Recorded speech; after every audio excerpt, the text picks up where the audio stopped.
is going on, everyone? Welcome to another episode of Small Town Horror with Johnny and Randy. And as always, I'm Johnny. I'm Randy. And welcome to our fifth season. Fifth? Fifth. Wow. Yeah. So, welcome to 2025, everyone. I'm doing some Booker T. Five time. Oh, well, that was only two. It's either Booker T or you can't see me. But Anyway. we hope each and every one of you had a great holiday, a good Christmas, a safe New Year, and we are happy to be back. And this month we are dedicating it to the Bacon Man. I was going to say the same Hey! thing. I was going to say the exact same thing. Kevin Bacon. If you've never played it, there's a game called 5 Ways to Kevin Bacon. Look it up. It's so much fun. Really? Yeah. Basically, you like name an actor or Yeah. an actress, and then you have to get to Kevin Bacon using movies that like start from a person. Yeah. So, for instance, start with Robin Williams, and Yeah. you got to get to Kevin Bacon through 5 different people. Right on. It's so much fun. And first thing I got to say is Randy. Yes, sir. I dig your shirt. Man, you like my shirt? Yeah. I got it for Christmas. What's it say? It says, what you boys gonna do with them pies? The best line of the movie. I love it. It's amazing. Oh, man. So, anyway, before we actually get into the episode about the film, Randy, how's everything been going, man? Going good, man. Staying busy. That's right, man. Trying to, anyway. Yeah. I mean, I don't know. All we can do is take one day at a time, but man, I'm really excited for... You know, it's funny. I'm really excited for 2025. I mean, the Lord's blessed us with another year. Mm-hmm. And have you ever noticed ever since 2020, each year that goes by, people's dreading the next year and the next year? I feel like you should be embracing the next year. It's just that everybody expects something catastrophic to happen now. Ever since 2020, everybody's like, all right, what's 21 got? What's 22 got? What's 23? And man, it doesn't feel like 5 years since. It doesn't. Man, it's crazy. We started this podcast October of 2020. Mm-hmm. So it hasn't been officially 5 years, but each January we started as a new season. Might as well be. Right. The 2020 October was like the prelude. Right. So. But yeah, if you're one of them people that's always dreading the next year or what's to come, trust me, you can ask Randolph here. I don't know if it's just my anxiety medicine that I've been on for a year that's helping me out, because I used to be a nervous wreck. Yeah. Mm-hmm. But still kind of is, but you know. Just take it day at a time and don't dread what you can't control. The good Lord gave you the day for a reason. Yeah. And none of us is guaranteed tomorrow. Absolutely. So take it one day at a time. Just be thankful that you're alive and well and that you woke up on the right side of the dirt. Groundhogs didn't deliver the mail this morning, so. Yeah. And always remember one thing, too. It really hits home me the older I get. No matter how bad someone's got it even worse than you do. So just always try to look on the bright side. Is that right? I miss the bright side. Was you doing what's the blind dude that? Isn't she lovely? Little Stevie Wonder for you. There you go. Do you still listen to Diddy? No. That came out of left field, didn't it? Yeah, it was kind of weird. I mean, I never really was a big Diddy guy. That ain't what I heard. Shut up. I remember me and you being in high school, and I'd see that big old wagon you used to drive. Boy, my 84 Grand Prix. And I remember Big Bertha. I'd hear every step you. Now that song. Yeah, there you go. Hold on now. Every move you. Yeah, that's what. Hey, I mean, you know, a little bit. But I wasn't no bad boy for life. I reeled you in a you little got bit. Me. You got me. You hooked it. Yeah, I got loose, but you hooked it. Yeah. But anyway, with that being said, so let's go ahead and get into the actual podcast. So, Randy, what's up? New year, new season. You got that summary for us? Man, I got your summary for the Hollow Man. Hollow Man with Mr. Bacon Man himself. So, 2025, I'm not going to say it. Tip of the tongue and the teeth, the lips. Anyway. I know you don't watch our YouTube video because I cut that part out. Do you really? You suck. No, I don't. Nah, you better not. I do on the audio, though. Shut up. Having discovered they could turn animals invisible, the group of scientists tests the subject on a human. Head of research, Dr. Sebastian Kane, decides to use himself as the subject. After the experiment can't be reversed, it takes a toll on Kane's personality, causing him to hunt down and kill his colleagues. That is a pretty good summary. It's also a spoiler. It is if you've But never. this movie's been out for 25 years now. So it came out in 2000. Came out in 2000. I thought it was 99. but I says thought that 2000. too. Maybe it was. That's IMDb though, right? That is true. Did you look at Google? What did the Giggle said 2002. Oh, right. Well, hold on now. That was the Wikipedia. Yeah, August 2nd, 2000. Right on, man. How about them apples? So, man, why don't you go ahead and hit us up with the cast? So, for your cast and your viewing pleasure, we have the one and only Kevin Bacon playing Sebastian Kane, head of research. Elizabeth Shue plays Linda McKay. She is his love interest, ex-girlfriend thing, jigger. And she is best known for Back to the Future 2, 3, also Adventures in Babysitting. And she was in The Karate Kid. We've got Josh Brolin plays Matthew. He is from The Goonies. Plays And the he's older brother. And he's from No Country for Old Men. Yep. And Men in Black 3. He plays. Yeah, he did play the young. And he did Kragan. a phenomenal job. Was it Kragan? It was Tommy Lee Jones, K. K. Yeah, that's what it is. Kim Dickens plays Sarah Kennedy.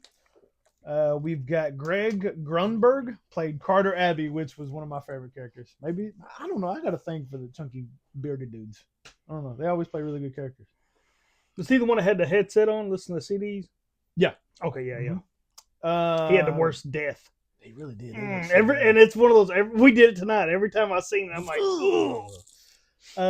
Mary Randall played Janice Walton. Joey Slotnick played Frank, who was also on Bones. He played one of the guys on Bones.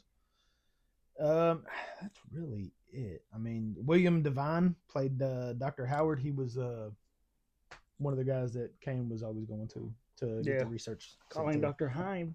Dr. Hine. Dr. Hine. I mean, that's really it. It is. The thing about this movie is it was like kept in one singular solitary place for the most of the movie. So they didn't have a whole lot of cast, a lot of extras and everything. But yeah. But that's pretty much it. Right on. That was the case.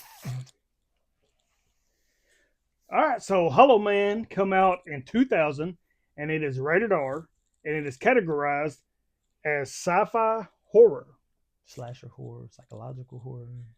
And the runtime is 1 hour and 56 minutes long. IMDb gave it a 5.9 out of a 10. And Rotten Tomatoes gave it a 26%. Yep. Figures. I like it. So Rotten Tomatoes won't. Ain't that how it always goes? Always. The budget for the film was $95 million. That's a lot of freaking money. I bet you a lot of it. I know where you're going. Yeah, was on CGI. Yeah. I guarantee you. And at the box office, it made $190.2 million. Made his money and some change. Yeah. So. Double his money and some change. It did, definitely. So before we get into it, I will say one thing that stuck out to me and you is the CGI still lives up. Oh, absolutely. And that shows, that was 25 years ago. They had to spend tons of money on it, but with the right CGI, it looked good. Mm-hmm. This where I'm gonna reel you in one of the CGI.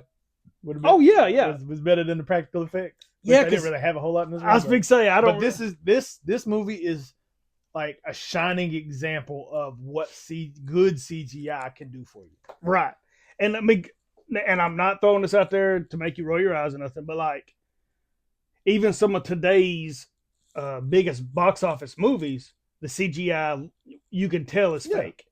And there is just certain movies, but like I haven't never watched all of Lord of the Rings. I've watched the first one, but I've heard that they do CGI in it, but it's used very well. Oh yeah. Well, then there's other movies that's come out that I'm like $1 million movies, and I'm like, yeah.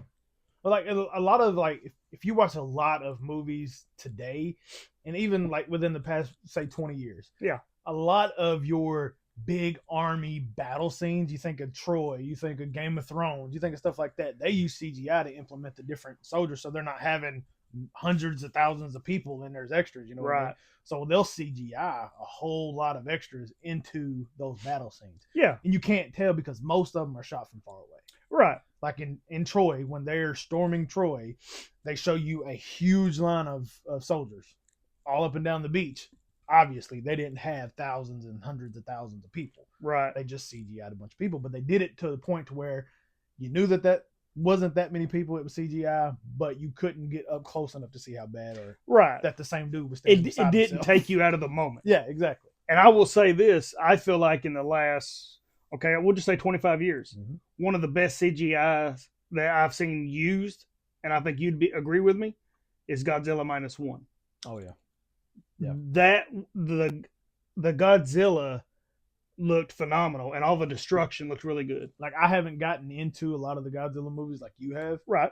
but I've seen enough of like some of the original shots, and they updated it, but they stayed true to Godzilla from the old times. Oh yeah. That's what made it look so good, and it's almost like you could watch the originals and be like, man, I wonder what Godzilla would look like today, -1. Right. I mean, and that's what made it look.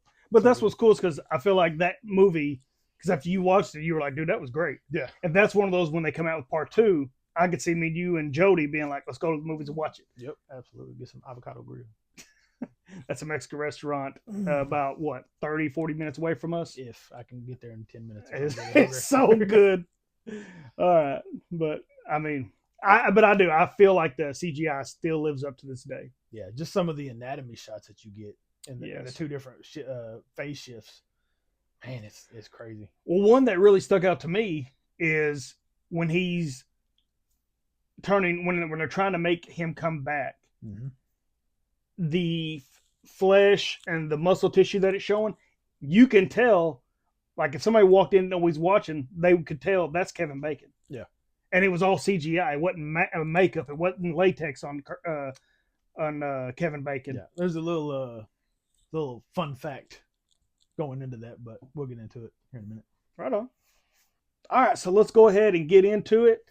The meat and the taters. I love meat and taters. You got to do the review first. That's fine. Yeah. You got to do the thing.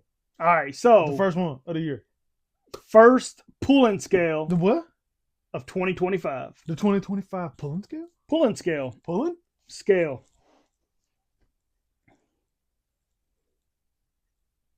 Pulling. Scale. He got me that for Christmas. That's actually Jason. Yeah, it's Jason. Everybody on the audio was like, what? What are you talking about? Go to YouTube and you'll be able to see yeah, what if you were subscribed. Jeez. All right, so you want to go first on this one? I'll go first. So, for me, I remember watching this movie for the first time thinking, all right, what is this about? It's the Hollow Man. So I went into it thinking of the old school Invisible Man type movies. And it's similar in some kind of ways, but then it's completely unhinged in others.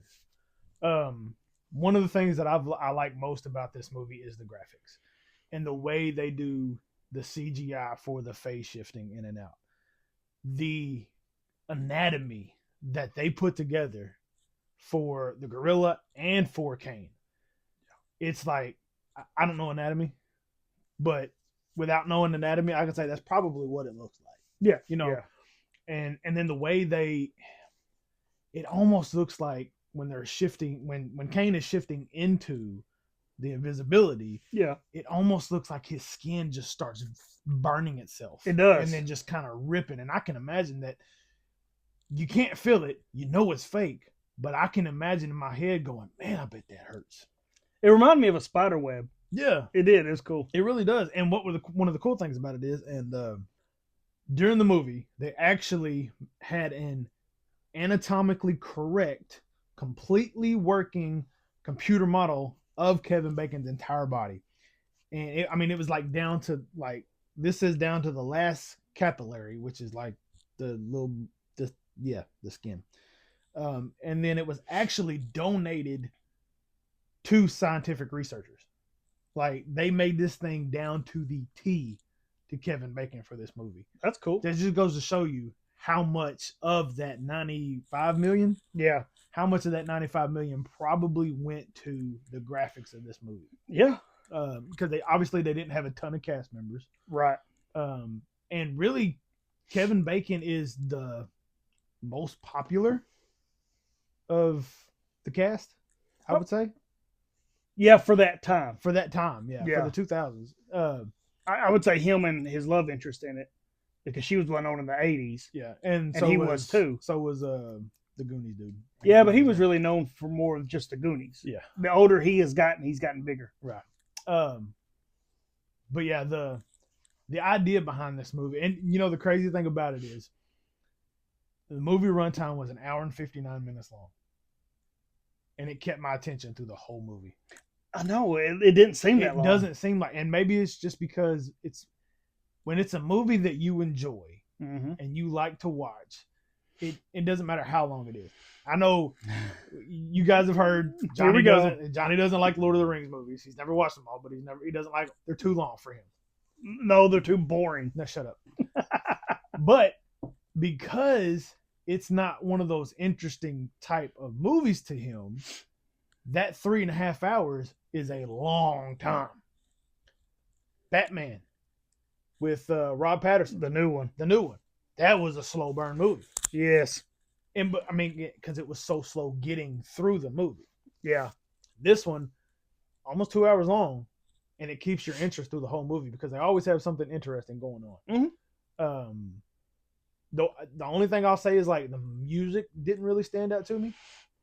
Like there were times like me and you looked at each other and was like, that's the perfect spot for one of those dun, dun, dun, dun, dun. Like when she got out of the freezer. Yeah. It finally broke loose from the freezer. That me and you were like, that's where you need the heroic music. Yeah. And, you know. I loved every one of the cast members. Yeah. Every one of them had their own little part to play, and they each played it really well. Down from Carter Abbey to Kane to everybody. Everybody played it great. There wasn't a single cast person in this movie that I just did not like. Right. I thought some of the shots were really cool. I really liked how they did the invisible and then added the thermal cameras to where they had cameras on different animals that they had invisible so you could still see them. Yeah. And then the thing they did with Kane and the dog when they were both invisible, that was a good shot. Mm-hmm. Terrible shot, but it was a good shot, you know. It's one of the reasons my wife couldn't watch this movie. But overall, I still dig this movie. I'm like you, 25 years later, this movie CGI still holds up as one of the best that I've seen. Mm-hmm. And this is one of those movies, like if me and Johnny get into that practical effects versus CGI effects, this is one of the movies that I could go to and say, hey, this is what good CGI brings you. Right. So for me, this is a definite thumbs up. This is, I'm not a collector, but if you are, add it to your collection. It's definitely one of those movies. Get you a Kevin Bacon shelf. You know, put this and Tremors in there, and what else? Footloose, and A Few Good Men. You can put all those on that same shelf. Thumbs up. Add it to your collection, and I'm gonna give it a solid B+. I thought you would say a C. I was like, what? Nah, you building it up? Solid B+. So you wouldn't buy this on Vudu if it was for $5? Oh yeah, I'd buy it on Vudu $5. Well, you always say I'm not a collector, and I'm like, you got some movies on Vudu. But it is one of those movies that I could be like, $5, heck yeah, I'm gonna add it. Because you know, at any given time, I'd be like, man, I'm gonna watch this movie.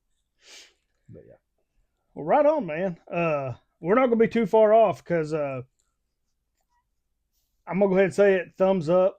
Add it to your collection, and I'm giving this movie a B. And I'll tell you why I didn't score it a B+, but I'm giving this a solid B. This is such an underrated film. Nobody ever talks about this film, and I don't understand why. I think that, like Randy said, the casting is perfect.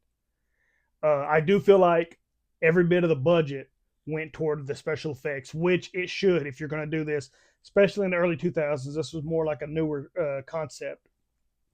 But I'm like you. When I first heard about it, I thought it was just the Invisible Man. Yeah. But then they put their twist on it. It was really good. But the music didn't stick out to me. The acting was good. I love the acting. I think the action was good. Nothing ever looked cheesy as far as the kills and the fight scenes. And I think for this not being a slasher movie, and I know it's sci-fi horror, Yeah. but like when Kevin Bacon throws the guy down and he hits his neck on the side of that rail, that wasn't a cut shot. Mm-mm. I mean, it was vicious. Yeah, it was rough. The scene where he snaps the girl's neck. Mm-hmm. Yeah, it wasn't like bloody or disgusting, but it was just a simple fact that Kevin Bacon showed how good of a villain he can play in this movie. And I've seen this movie I don't know how many times, and when I watched it tonight, the first thing as soon as he makes an appearance, I'm like, we all know that guy. Yeah. Everybody in their life knows an arrogant douche like that. And even if he was going to be the hero of the movie, he's still one of them guys where you're like, egomaniac. yeah, Yeah. we all know people like that. I was like, man, Val's come a long way since Val has come a long way. What do you mean Val? Tremors. Oh, okay. I was like, Gee. Well, you kind of threw me off on there. But going back to my rating, the reason I can't score it any higher than a B, and this may not affect a lot of people, but there's quite a bit of language in this movie. There is. And they throw GD around quite a bit, Yeah. and the F word. And I can handle some F bombs. I mean, for goodness sakes, I'm watching The Sopranos right now. And that's not actually as bad as I thought it was. Yeah. Maybe it'll get worse in later episodes, but you kind of expected in that too. right. But the GD, that kind of starts kind of taking me out of it. There was a lot of GDs in it, and it did, like, to the point where it did bother me. But then there was also times where they would mention like him believing that he's God type thing, and that kind of bugged me too. It really did. But what? See, and that's funny that you bring that up, because that's totally where me and Randy see things differently. Yeah. The GD part bugs me, but I've seen it enough to where if I'm watching it by myself, and I know some of you may cringe at me saying this, but if I'm watching by myself and I know it's fixed to come up, I'll mute it for a second, unmute it. That's just me. But the whole God thing didn't bother me because how it was used. He wasn't mocking God. Yeah.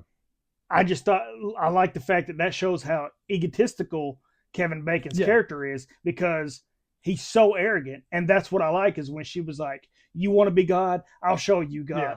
That's where I'm like, as long as they use it properly. Yeah. But no, that's, like I said, that's why I don't go higher than a B, just because this is one of those movies that I remember watching the first time and I'm like, what?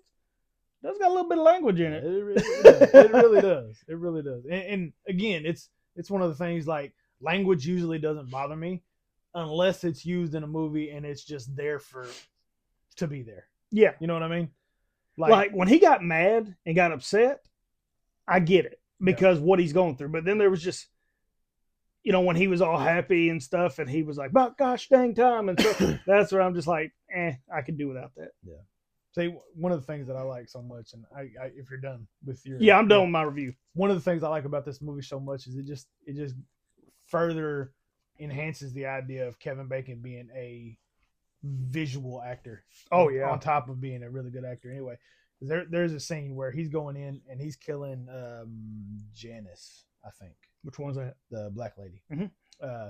When they're all putting their thermals on and walking out the door to go find them and stuff like that, she puts her thermals on right before she walks through the doors, and then he's coming in. It's one of my favorite shots of the whole movie. Yeah.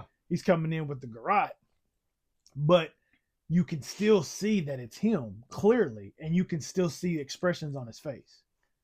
And it was even if it was just like thermal infrared type look, you could still see the anger on his face. You could see like his furrowed eyebrows and stuff like that. But that shot was like, that was a really great shot. It was like an implied kill. You never seen it. You knew what was happening. Oh yeah. But I don't know, him just coming through those doors that she was getting ready to go through them, I thought was one of the cooler shots. Now that you point that out, I'm fixing to say my favorite shot of the entire movie, and this goes to CGI, is when he's going after the redhead, the vet. I can't remember her name. Oh, yeah. But she's pouring all the bags of blood out. wasted all that blood. So that she can see his footprints as he's coming toward her. She's got the tranquilizer gun, and she's like, "Come on, come on!" She's like taunting him to come toward her, Sarah. And all of a sudden, he's behind her, and she grabs the bag and throws the blood all over him. He gets on top of her. His hair is soaked in blood. You can tell once again that it is Kevin Bacon, but the way it is shot, one, looks phenomenal. Two, it looks creepy as all get out, Really does. and it reminds me of Leatherface. The way there was no expression right here in the eyes, and how the blood was dripping off of him, it looked like he just got somebody's flesh off and put it on. I thought that was a phenomenal. It did look really cool because the blood was just like streaky. And then again, he wasn't like completely covered either. It was only like just part of his front. But then again, that's where I wish the rest of the movie, that's what he would have looked like. But that's just like the slasher in me. Like I like seeing that. But that's what I'm saying. I just feel like this movie doesn't get enough love because, I'll talk to people like, man, you ever heard of Hollow Man? Never heard of it. Yeah. Or we'll talk about Kevin Bacon movies and they never mention this movie. And going back to you saying he's a great facial expression actor, a physical actor. No wonder Robert Englund said he would be the perfect Freddy Krueger. Oh, yeah. Robert Englund said to this day, if they ever reboot and recast Freddy, he wants Kevin Bacon to play it. Yeah. And I think, honestly, it would get more love if Kevin Bacon played it. Yeah. I know a lot of I don't want to see it. I think he would do a good job, but I'm like, leave the classics alone. No, they've already tried that. Well, and it's also an iconic villain you're talking about here, and Freddy Krueger is Robert Englund. I mean, it's just how it is. There is not going to be another. Robert Englund is Freddy Krueger. Yeah, it's the exact same.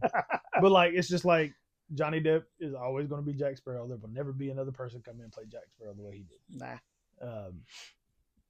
Like Robert Downey Jr. is Iron Man. I mean, you're just not going to get anybody else play that part. This is one of those. My favorite Kevin Bacon movie is Tremors. Hands down. A close second is I just like the movie A Few Good Men. This is one of those movies where you're like, if you can name, never seen that. You won't watch it because it's got Tom Cruise in it. He kills me. He won't watch a movie because of an actor he doesn't like in it, even though it's a great movie. Anyway, that's star-studded, dude. Jack Nicholson, Demi Moore. I know. Oh my gosh, you can't handle the truth. You can't. Yeah, go ahead. But this is one of those movies for me with Kevin Bacon. Everybody talks about Footloose, and I'm not a big Footloose guy. I've never watched it, but I know I wouldn't like it anyway. Yeah, I'm not a big Footloose guy. But this is one of those. It's definitely in my top 5, if not top 3, probably Kevin Bacon movies. Oh yeah, man, it's such a good movie. See, and if I was going to say Kevin Bacon movies, I would say Tremors number 1 and this number 2 definite. Yeah. And on which day it may switch for me. Like now, okay, you say that. If you're talking about movies strictly surrounded Kevin Bacon. Yeah. Like focused mainly on Kevin Bacon. Yeah. Yeah. This is probably number 2. He is the star, yeah definitely. Probably number, because he's not necessarily the star in A Few Good Men. But yeah, I'd definitely say this is probably number 2. Unless I can think of another one, then off the top of my head I can't. But yeah. But no, I don't know, man. Like I said, it's one of those films that this is one that when somebody's never seen it, and if they're at my house or something, I'm like, well, hey, you want to check it out? Yeah. Like, I'll be down to watch it with you, I know we have movies that, like, we both say, like, this is one of those movies I could probably, like, watch once a year. Mm-hmm. Like The Shining. We talked about The Shining. Shining's one of those ones I can't watch all the time. No. But if, like, next year rolled around, I was like, hey, it's the spooky thing. Yeah, let's watch The Shining. Sure, why not? This is one of those movies I'm like you. If somebody's like, I've never seen that before, and I was like, you got 2 hours? Yeah. Order a pizza and get some sodas, chill. But yeah, this is one of those ones that I could watch.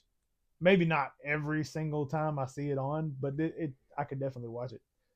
Oh yeah, like I said, it's just one of them films that it never ages, in my opinion. Like, this is a film that I think you could show somebody now and not even tell them to come out in 2000. Yeah. And I guarantee you they'd be like, heck yeah, man, that was good. The graphics are good, Yeah. So, I mean, yeah, I would put the graphics in this compared right up there with Sam Raimi's Spider-Man. with Tobey Maguire. Oh yeah. Because Yeah. I mean, there's sometimes you can tell it's CGI, Well, yeah. but I mean, like But with there's a that lot big of a going budget, on. There's a lot going on with that movie. yeah, That had to be CGI. right, Yeah. I enjoy this movie so much. Like there is stuff that, like you were saying with the language and all that, like that did bother me to an extent with the GDs and stuff. But um, that's one of the things. Like language wise, GDs aside, I kind of just go past it because it doesn't really bug me that much unless it's excessive to the point where like, geez, Louise, yeah, you know? kind of like Devil's Rejects and Yeah. stuff, yeah. Yeah. But yeah. man, you got anything else you want to share with it? I don't think so, man. Well, that is our first episode of 2025, and our next episode will be another Kevin Bacon movie, and it is actually somebody recommended it to us on our YouTube channel. Mm-hmm. It is Stir of Echoes. Yeah. He's a spooky one. So please hit that subscribe button, give us a follow on YouTube, and leave your comments in the comment section. Let us know what you think about this film. If you've never seen it, what's your favorite Kevin Bacon film? And please let us know what you guys want to hear us talk about and review, even if you're just an audio listener or a YouTube subscriber. We want to dedicate 1 month to strictly doing reviews. Or if we get enough, maybe we'll do 2 back to back and we'll give you a shout out. Whether you hit us up on Spotify or iTunes, wherever, just leave your name and stuff and what you recommend. Do the same thing on YouTube and we'll give you a shout out. But we will be discussing probably in the next couple episodes about our horror giveaway box we're going to be doing. And as always, check us out on Facebook as Small Town Horror with Johnny and Randy. Our Instagram is Small Town Horror Johnny_Randy. Our TikTok is at Small Town Horror Podcast. And as always, download us on iTunes, Spotify, Apple Podcasts, YouTube, Google Podcast. Yeah, all of them. Anywhere you see something that says podcast, we're probably there. And for our YouTube subscribers, exclusive, we are fixing to start doing some of our reviews on comedy films. And whenever Randy gives me he's good to go, we're going to hammer them out. And that's only going to be for the YouTube video. So if you are audio listener only, what you doing with your life? Yes, if you want to hear us talk about other movies than just horror films, check out our YouTube channel. And we're not just going to do comedy on the YouTube and stuff. We're going to, I mean, there's some movies that me and him both absolutely love. I don't know how yet, but I'm going to get him to watch Lord of the Rings. And I was just fixing to say, I think that would be neat for Randy to pick a movie and say, all right, Johnny, I want you to watch this, and we're going to watch it and actually talk about it. And did it change my mind? And what do I feel? And I'll do the same with you, you know? So I think that'd just be a good deal. I got to write a book report. So I got something to present. You're not looking, and I'm gonna make them watch the extended version too. Oh yeah, 4.5 hours. That ain't gonna happen. Yeah, buddy. But anyway, with that being said, thank you so much for tuning in, and as always, stay scared, stay spooky.